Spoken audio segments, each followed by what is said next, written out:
episode, we reflect on the priority of digital communication and evangelization. Again and again in the listening, young people, parents, teachers, and parish communities spoke about how much of life now unfolds online. Digital spaces are places of connection, identity, searching, and belonging. This priority is not simply about technology, it is about mission.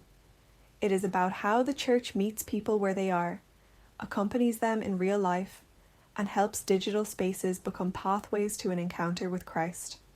As you listen, reflect on how digital presence can support faith, belonging, and missionary discipleship, while also supporting families and young people in finding balance, depth, and human connection. But what does Church teaching and Scripture offer to this priority?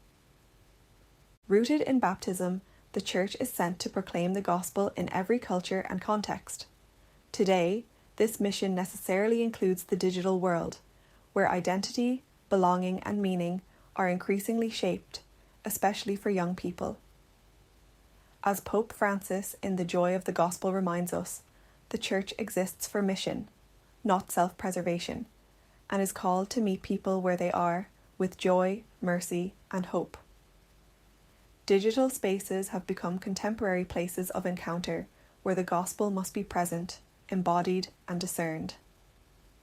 Scripture affirms this missionary adaptability. St. Paul writes, "I have become all things to all people, that I might by all means save some. I do it all for the sake of the gospel." 1 Corinthians 9:22-23. This is not about diluting the gospel, but about communicating it faithfully within the real worlds people inhabit today. The autumn listening in the Archdiocese of Armagh named this reality clearly. Young people told us that much of their lives unfolds online, and that parishes need a visible, creative, and credible digital presence. At the same time, parents and teachers expressed concern about digital overload, comparison culture, and distraction, and their impact on mental health, family life, and prayer in the home. What emerged was a call for balance. A Church that inhabits digital spaces with confidence, while also helping families and young people reclaim stillness, depth, and human connection. As one voice expressed it, screens dominate our homes. Faith has to find its way back onto the table. Church teaching over the years has supported this vision and has affirmed that communication is integral to the Church's mission. In Towards a Full Presence, the Church calls us to engage in digital spaces as places of listening, dialogue, and accompaniment, rather than one-way broadcasting. This reflects the synodal method itself. Christ is Alive, the teaching document that emerged from the Synod on Youth, insists that young people are protagonists of evangelization, a call echoed in the listening through requests for peer leadership, local digital storytellers, and creative sharing of testimony and scripture. Amoris Laetitia situates this mission within the domestic church, with families seeking gentle, realistic guidance on digital balance and prayer at home. Seen through this lens, digital communication and evangelization in the Archdiocese of Armagh is about evangelization, mission, and accompaniment, meeting people where they are, empowering young people as witnesses, supporting families, and ensuring that digital spaces become pathways to a real and embodied encounter with Christ, rather than our efforts in digital evangelization being a source of fragmentation and confusion for families and young people.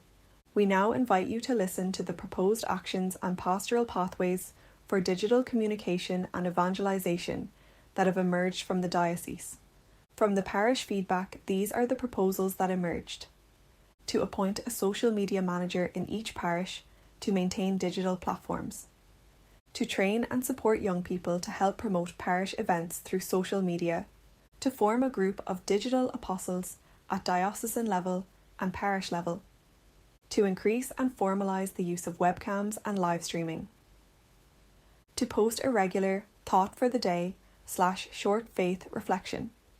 To develop and promote church-related apps for prayer and parish life. To identify and involve local social media influencers. To audit what digital activity is already happening in parishes and share good practice, to provide guidance for families on how they can balance digital engagement with faith at home, to provide formation on digital misuse and screen time, to integrate the moral and spiritual dimension into digital literacy formation, to reflect on how to integrate technology into worship appropriately. From the schools, the following proposals emerged: to ensure each parish has someone in charge of social media communications, to link parish social media into a wider diocesan communications network, to involve young people in creating content so it feels real and relatable, to use digital platforms to promote liturgies, retreats, and parish events, to share faith-based activities for young people across social media to encourage others, to use streaming of Mass for those who cannot attend, including anonymous participation, to create TikTok-style faith accounts, for example run by young people like Father Connor McGrath's, to use local influencers and relatable role models to speak about faith online, to teach young people about the Mass using digital tools and short explainer videos. Thank you for listening. We now invite you to reflect on what you have heard, and when you are ready, listen to the preparatory episode on the next priority, belonging.